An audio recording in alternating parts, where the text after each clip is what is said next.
If you're a woman in your 40s, 50s or 60s and the weight around your middle just won't shift, no matter what you try, this video explains exactly what works. For many women, the frustration isn't just about the scale. It's how weight shifts to the middle, your clothes fit differently, and your body just feels unfamiliar, even when you're eating well and staying active. In this video, I'll show you how women over 40 actually lose body fat. Not with extremes, but by working with your hormones, metabolism, and recovery, instead of fighting against them. This isn't just about discipline or doing more. It's about understanding what changes after 40 and using a simple 5-step plan that restores balance. And stay with me to the end because the final step covers the key tests to consider if you're doing everything right and still not seeing results, especially the ones that are often missed during the standard medical checkups. Let's start with what most women are never told. Before we talk about diet changes or exercise routines, we need to start with the biggest blocker to fat loss for women over 40.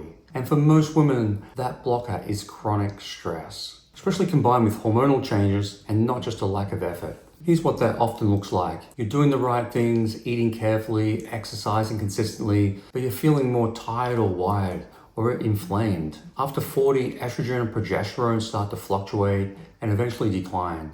At the same time, women become more sensitive to cortisol, the main stress hormone. And cortisol tells the body to hold on to the fat, especially around the middle. So for many women, belly fat is a stress hormone signal, not a calorie problem. This is why pushing harder, exercising harder, eating less often makes things worse, not better, leading to short-term results and rebound weight gain. If step 1 isn't addressed, it feels like an uphill battle. So this is what to focus on first and where progress often starts. Rather than trying to do more, I want you to focus on stabilizing the system first. Action step 1, create a regular sleep routine. Aim for consistent sleep and wake up times. Irregular sleep or not enough sleep can raise cortisol and worsen belly fat. Number 2 is reduce stress inputs wherever possible. Fewer late nights, less commitments, and more simple exercises like walking rather than high intensity. Action step 3 is be careful with stimulants like alcohol, excess caffeine, especially later in the day. They can worsen cortisol patterns, and alcohol not only increases calories but slows down fat burning, affects your quality of sleep, which also then affects your metabolism. For many women, fat loss doesn't start with the diet changes. It starts when you get the stress levels and sleep and extra things like the alcohol in balance. Do any of these sound familiar?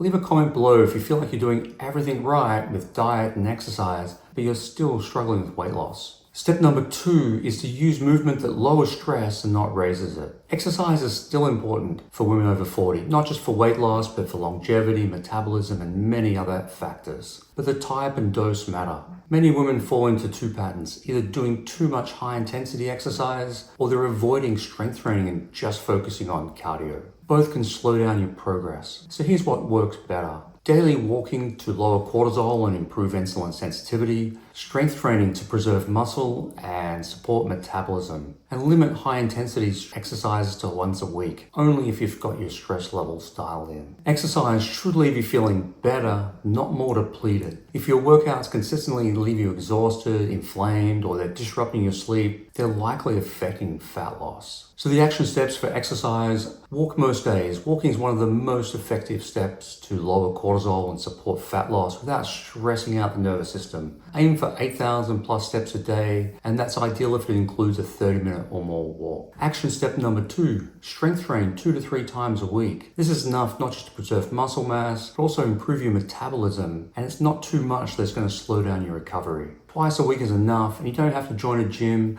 You can do body weight exercises at home, get some resistant bands, or even just a dumbbell set, and there's plenty of exercises you can do. Action step number 3 is limit high-intensity exercises to once a week, or pause completely until stress and sleep are under control. Step 3 is to eat to support your hormones. What worked in your 20s and 30s can often backfire when you're in your 40s, 50s, and 60s. Aggressive dieting can raise cortisol, skipping meals can worsen blood sugar swings, and chronic restriction can disrupt thyroid and hormone signaling. This is why many women can feel stuck even when they're being good with food. Instead of eating less and less, priorities shift to making sure that you preserve muscle mass, have regular meals, and stabilize blood sugar levels. What to focus on with food? Action step number 1 is prioritize protein at every meal. Protein supports muscle metabolism, helps to stabilize blood sugar levels. You want to aim for around 1.5 grams to 2 grams of protein per kilo of body weight. Action step number 2 is avoid skipping meals, especially if you're under stress. Skipping meals can worsen cortisol and cravings. You can eat more later and often go for more junky food. Aim for consistency and not perfection. Regular meals beats aggressive restriction. And be careful with frequent intermittent fasting. Intermittent fasting can work great for some people, but it shouldn't be a daily thing. It's very trendy at the moment, but intermittent fasting often works best if it's just 1 or 2 days a week where you maybe skip breakfast or dinner. Step number 4 is to adjust before you push harder. So when progress stalls, most women assume they need to go harder. Often this is just cutting more calories or working out harder. But just pause. It could be a temporary plateau, and if you go too hard, you're going to raise cortisol, as we've already mentioned, and this is going to slow down fat loss. So smarter adjustments are often just reduce exercise intensity a little bit. Make sure you've got your sleep dialed in and you're not getting excess calories from things like drinks and alcohol. Often a plateau is just temporary and it'll drop once you address the stress again. And step number 5 is what tests to do if you're not getting results. So if you've worked through the first 4 steps consistently and you're still not shifting belly fat, this is where testing can provide clarity and understanding of what's going on. Besides the standard CBC and CMP that doctors do, I recommend getting things like your cortisol checked. And this is not very good in the blood test. Ideally, you want to do a Dutch hormone test or hormone zoomer. This tracks the rhythm of cortisol throughout the day and also your total cortisol production. Too much or too little cortisol can slow down fat loss and also leave you flat or stressed out as well. Checking your thyroid function. Often doctors will just check TSH, but it's really important to check the free T4 and free T3 levels. Thyroid controls many things, but one of the main things it controls is your metabolism. And you don't want your doctor to say, yes, you're in the reference range. You want to be in the optimal range. Even being slightly low on T3 levels can affect your metabolism and weight loss. You also want to check insulin and blood sugar and HbA1c. Often glucose is checked,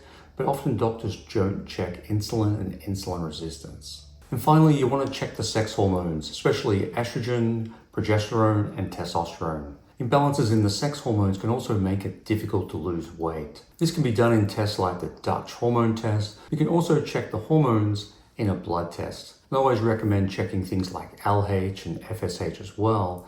That can help to understand, to know if you're perimenopausal or you're actually in menopause. Hormone testing can help to understand if HRT or other steps are appropriate to help you lose the belly fat and feel the best you can. The sex hormones are also checked in the Dutch hormone test. I'll leave a link to that in the description below. So losing belly fat isn't just about looking good or feeling good. Left untreated, belly fat can increase your risk of heart disease, diabetes, fatty liver, cognitive decline, and also a lack of strength, which can lead to loss of dependence as you get older. For women over about 40, belly fat is rarely a motivational problem. It's usually a hormone and stress problem. So start with the 5-step plan, and if you're not getting results, do the testing to find out the underlying reason of why you're not losing weight. I'll leave a link in the description to an article giving you much more detail about how to follow this step by step. Leave a comment below if you've found something that's worked really well for you. That can help other people lose weight too.